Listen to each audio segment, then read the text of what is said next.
Secretary, na-mention mo kanina, nasa 100 million pesos na po ina-recover from the 65 million. Hindi, yun yung nire-recover.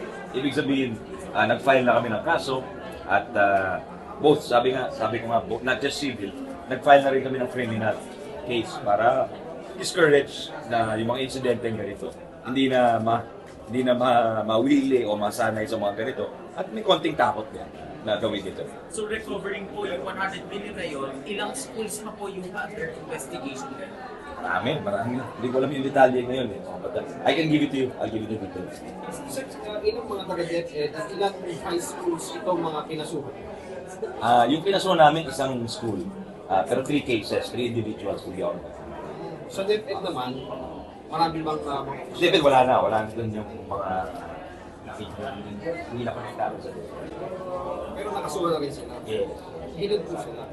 Hindi ko lang pinata. We'll give you the details. Okay. Same civil and criminal cases. Yes.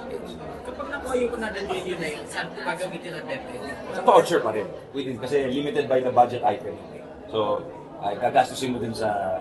Pwede, yung ano na yun, mabibenepisyuhan yung mga ibang estudyante sa ibang eskwela. Sir, sino particularly yung responded? Yung principal or heads of schools? Hindi, yung parang officials, school officials. Sir, pinag-describe ba sa akin, sa NCR pa yung pinasuhan nila? Maraming mga students. Medyo nasa vicinity. Sa vicinity nila. Moving forward, ngayon, marami pa rin area sa Metro Manila, pati na rin sa iba pang lugar outside, nalubog pa rin sa baha. And affected pa rin po ngayon pag ginagamit as evacuation centers. So ilang days hanggang kailan po gagamitin na evacuation centers sa mga schools? Well, ang hangad sana ng DepEd at ng ating Pangulo, hindi lalampas sa 15 days yung ating mga evacuees. Kasi after that, mahirapan na yung eskwelahan, mahirapan na yung estudyante mag-recover. Yung sana walang, yung tinatawag na learning loss or lost days sa pag-aaral. So ang gusto natin, pero ang realidad, meron talagang lugar na isa Canlaon, sa tapat ng bulkans, malapit sa bulkan. Ilang buwan na sila dyan. So nabanggit na po namin yan nung nakaraang cabinet meeting na tinatawag ni Presidente nung pagbalik niya galing sa US trip niya.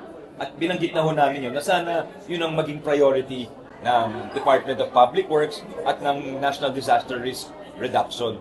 Kasi sila yung dun sa ligtas centers na bagong batas, kailangan within 6 months merong priority construction areas ng ating evacuation centers. Sana i-prioritize yung mga nandun malapit sa Negros Oriental, sa Negros Occidental, na malapit sa bulkan na Canlaon. Dahil doon, ilang buwan na nandun yung ating mga estudyante.